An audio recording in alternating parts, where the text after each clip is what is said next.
সকালবেলা আমি আবার কাঁচা ঘুমলে তাড়াতাড়ি উঠলাম, আমাকে ভিডিও বানাতে হবে। তারপরে তাড়াতাড়ি পায়খানা সারলাম, সেরে ব্রাশ করতে লেগে গেলাম।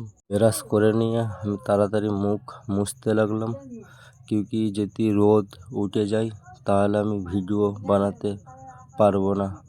তো এই জন্য আমি তাড়াতাড়ি রেডি হচ্ছি, কিউকি মুখ ফুক মুছে নিয়ে আমাকে তাড়াতাড়ি বের হতে হবে রোদ।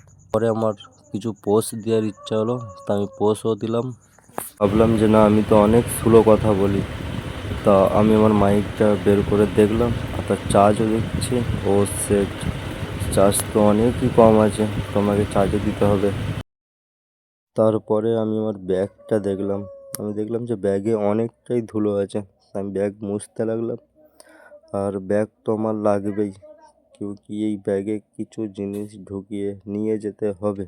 তারপরে ব্যাগে যা সব জিনিস ছিল সব বাইরে বের করছি। এই পাস বেরোলো, তারপরে বুক কাঁচি বেরোলো।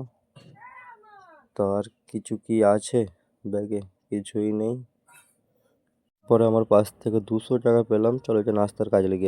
গেটের কাছে দাঁড়িয়ে দাঁড়িয়ে ভাবছিলাম যে ভিডিও বানাতে যাব না। তো অনেকক্ষণ দিয়ে ভাবতে ভাবতে সত্যি ভিডিও বানানো डिप्रेशन में খুব रहता हूँ हमेशा, अभी मैं হ্যারাসমেंट। डिप्रेशन में हूँ। তো এইভাবে ভাবতাম যে যাব না। তো অনেকটা দেখলাম সূর্য আছে। ভিডিও বানাতে যাব নাকি যাব না ভাবতে ভাবতে তার একটা চশমা ভালো লাগলো, তার চশমাটা আমি পরলাম। তারপরে দেখলাম এ তো মেয়েদের চশমা। ও সেট, তারপরে আমি আবার খুলে দিলাম। ভিডিও বানাতে বাইরে গেলাম, রোদের কারণে আবার বাড়িতে চলে এলাম।